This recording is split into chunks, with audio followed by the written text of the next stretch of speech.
Hey guys, welcome back to Andy's Dinosaur Reviews, and we have something incredibly epic to take a look at today, something that I am so extremely excited about. We have a brand new Arttoys model, and not just any model. We've got ourselves the Ultimasaurus. It doesn't get much cooler than an Ultimasaurus. We also have some pretty cool stickers in here like we had last time around. Looks like they give this out probably with each and every order. So let's go ahead, pop these out, see which ones we got this time around. Maybe the same ones as last time, I'm not sure. So yeah, you can see we've got the Arttoys logo, and we've also got an incredibly cool image of said Ultimasaurus, which looks super cool, again, just like the model itself does. But obviously, what we are most excited about here would be the Ultimasaurus here before us, and they've already released two figures before this, but now they're really reaching into their bag of awesomeness and giving us the Ultimasaurus. And I think it looks incredibly cool here at first glance, again giving us a more realistic sort of a take on the Ultimasaurus. So without further ado, let's jump to a closer look at this bad boy right now. So, taking a look here at the head sculpt, you can see how impressive the detailing standpoint is immediately. Like, look at how nice the scale detail looks. And just like on the previous two models that I've reviewed from Arttoys here on the channel, they as well had exceptionally nice print quality on their models. And you can see that is exactly the same case. The detail absolutely jumps off of the sculpt. It's so nice. But you can also see, again, there's quite a bit of variation as far as scale detail goes.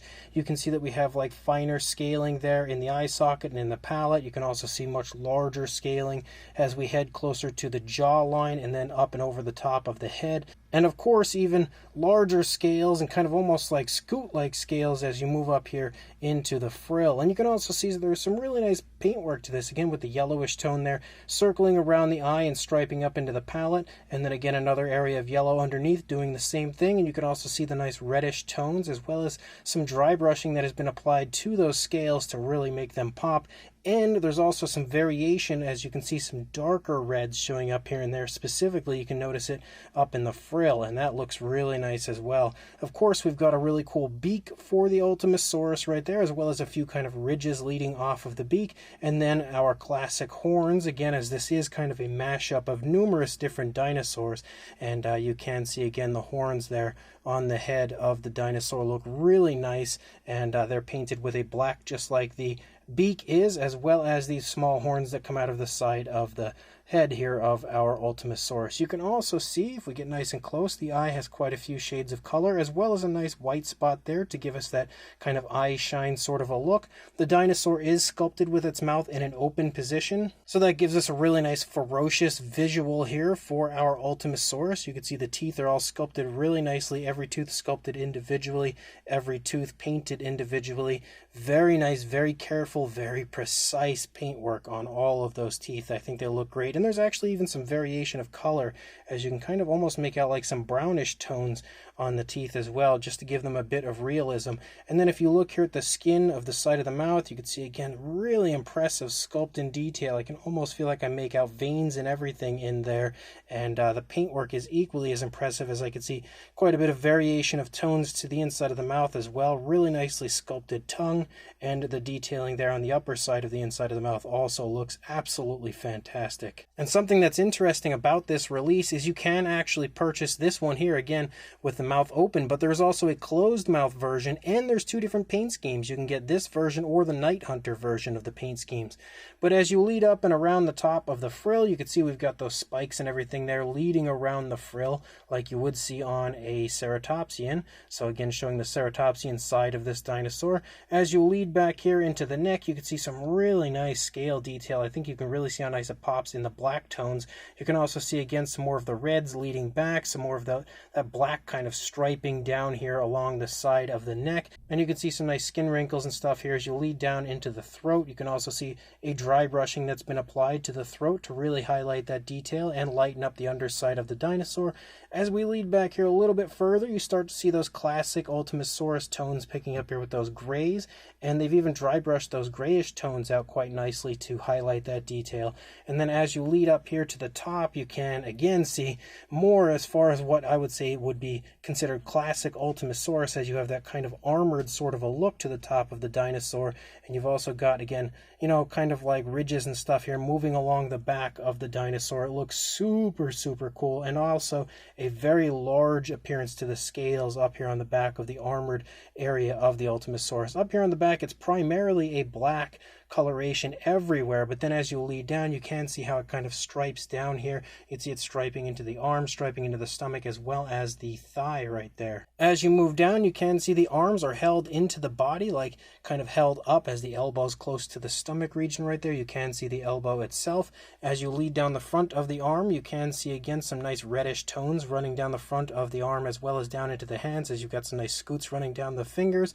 Nice curvatures there to the fingers as well. And again, look at how nice that scale detail looks, even in the fingers. Extremely nice looking. And the nails have a nice, genuine, sharp look to them. And you can see, again, different positioning to each of the fingers, which also looks really, really cool. The dinosaur's kind of bent toward us here, so you don't see a whole lot of the stomach because the elbow and the knee are kind of obscuring it, but you can see a little bit back there. However, you definitely have a really good visual here of the leg, and again, the thigh area. You can see the muscle definition, big, bulky thigh. Definitely a strong-looking animal, that's for sure. Again, really nice striping as you lead down with those blacks before we transition to the grayish tone. You can see the knee there, as well as some nice creasing in the skin of the back of the knee. Nice bulging calf muscle as well. And then as you lead down a little bit further, you can see how we transition to a reddish tone again for the feet. And you've got the sickle claw again over there, which is really cool to see. But just in general, all of the claws and nails look really nice. You've got some nice scoots down the front of the foot yet again. And yes, we do have dew claws, which you can see on the opposing foot right now. As you lead back up and we head out into the tail, we start out really quite big and bulky as far as the appearance of the tail goes, and I think it looks super cool because of it. And we continue to have that striping effect as we move out the length of the tail, as well as that armor again running along the top of the tail. And you've got a really cool curve to the tail, really nice, elegant, kind of a beautiful curve as you lead out the length of the tail, which I also really quite like. And then as you lead out here toward the tip of the tail, you can see a few more spikes as you lead out, as well as kind of like a red tip there that almost gives it the appearance of having like a stinger out there on the tail. Unfortunately, a few of the spikes on the left side of the dinosaur had broken in transit, but I kind of think it actually gives it a little bit more life, a little bit more realism, just to show that the dinosaur has sustained some damage at some point in that area. But again, also on top of that, on the underside, you can see again a lighter, almost like a khaki sort of a tone running along the underside of the dinosaur, which looks really nice and definitely pops the detail quite beautifully. And another thing I noticed that I really love on this is when you look here in the stomach region leading up into the chest, it has that classic, almost Jurassic Park T-Rex sort of scaling here on the underside, just showing again the mixture of different dinosaurs that are put together to create an Ultimasaurus. But that's just a really, really nice little touch that I love. And then when you look at it on the opposing side of the head, again, everything's going to look pretty much the same. Really nicely sculpted horns again on the dinosaur. You've got the really nicely sculpted skin texture, scale detail, gorgeous paintwork throughout. So that area looks really nice as well. You've also, again, got that tensing and everything in the neck. You can see a lot more of the neck on this side because the dinosaur's got his head turned away from us. So you can really see, again, how tense the neck is currently with the dinosaur letting out a vocalization or going in for a bite. And of course, on top of that, see the nice reddish tones and the really nice striping as you move back. As you move down into the arms, you can see the arms are in a similar position on this side. The arm, I should say, is in a similar position on this side compared to what we had seen on the initial sides, showing that the dinosaur is just kind of walking along, maybe letting out a vocalization of something nearby. And that also shows you again that it looks absolutely awesome on this side, just like it did on the initial side. Again, I love the fact that the fingers are just kind of like spread apart. It looks really cool, really mischievous almost. As you lead back up, you can see how this side shows a little more of the stomach because the leg is trailing, so we can definitely see quite a bit more of the stomach region on this side. A few skin wrinkles down at the bottom of the stomach there, as well as the nice striping, and again, the really nice looking skin texture throughout. You can also again see the leg and how nice that looks as the leg's trailing. It's not stretched too far. Obviously, it's just kind of walking along almost casually. Again, really nice foot sculpt. You've got the sickle claw and everything again on this side, just like we saw on the initial side. Just probably one of the craziest mashups of dinosaurs we've ever seen. You can now see the dew claw on the initial side as well, like we had missed out on in the first attempt of viewing that side because you couldn't see it. It was kind of hidden behind the foot.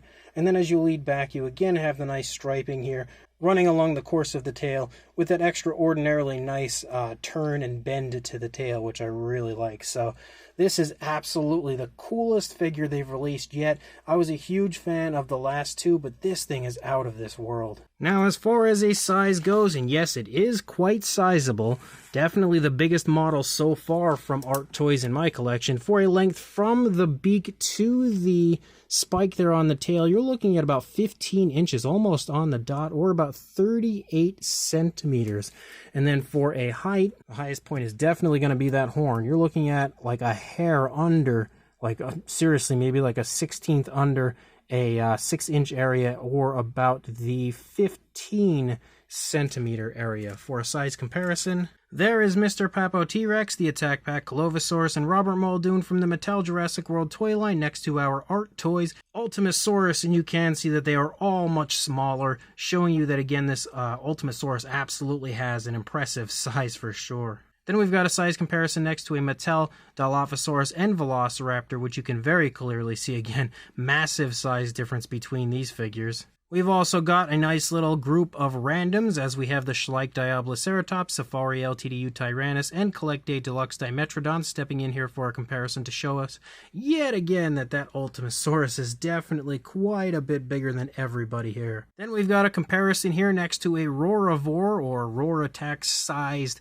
Ankylosaurus, as we have the adult version of Bumpy the Ankylosaurus, which you can yet again see is, quite a bit smaller than our Ultimasaurus. Then we've got a size comparison, as our Ultimasaurus takes a bite out of the snout of the most recent release from Mattel when it comes to their Irritator, again showing you that the Ultimasaurus is bigger than, your standard theropod size range for the Roar-Attack or Roaravore size range as well. And then for a final size comparison, here is the full family photo so far when it comes to Arttoys and their incredible Chaos Effect figures. There are reviews up on the channel for all of these, so if you do like the Ultimasaurus, make sure you check out the reviews for these other two as well. But definitely some of the coolest stuff I've ever seen, and to see them all here next to each other makes it even more, I think, exciting to see just how amazing all of these products from Arttoys really are. So this brand new Arttoys Ultimasaurus is as absolutely gorgeous as it gets. I love the fact that Arttoys has gone ahead and created an entire line of dinosaurs so far at this point based entirely around the Chaos Effect line. And we've seen some amazing stuff, amazing species choices so far for the Chaos Effect line that they've chosen to create, again, like with the Paradeinonychus and stuff. But this is the ultimate when it comes to the Chaos Effect, in my opinion. When it comes to Chaos Effect, I feel like there is no more iconic dinosaur in that line than the Ultimasaurus. Probably the fan favorite overall when it comes to the Chaos Effect line, and this thing is absolutely incredible. When it comes to recreating an Ultimasaurus in a more lifelike and realistic way, and a very nice model-like way, I feel like they knocked this out of the park. You can very clearly see they do their research, and they do lots of it to make sure that it looks extremely accurate to what it should look like if it were a living, breathing animal. Again, taking elements of the toy itself, or the prototype, because it was never actually released, and combining that with elements of what this should look like as a real living dinosaur, and they've pulled it off in such brilliant fashion. On top of that, the actual sculpt and detail on this is incredibly well done. Lots of beautiful scale detail from head to toe, really nice skin creases, skin stretching, folding, all of the fine detail you would expect to see on a living animal, and they've all combined that into one amazing looking sculpt. I also love the pose. I think it just kind of gives it almost like an eerie, creepy sort of a look with it, like creeping up on something potentially, and then like it's just about to come in and take a bite, and that as well is something that I'm a big fan of. And the paintwork is really well done, perfectly capturing the likeness of the Ultimasaurus toy, but again giving it that more lifelike feel with nice elements of dry brushing and stuff throughout, and various tones of color added, just adding a little more depth to the figure. And you can see the paintwork is so good, so precise, and so careful, showing you that Arttoys really cares about their final product. And on top of this, again, as I said earlier, you can see with these images here, there is also the closed mouth variant and a different paint variant, which you can choose from. If you were to order one of these from Arttoys, you can choose which one you would like to get for your collection. So I will include a link in the description to where you can contact Arttoys on Instagram. And if you do not have social media, you can contact me at my email, which I will also include in the description, and I can help you get an order placed if you would like to grab one for yourself. I absolutely very highly recommend grabbing this. It is incredible. So make sure you do that, and also like, comment, and subscribe, and I will see you in the next review. Thanks for watching.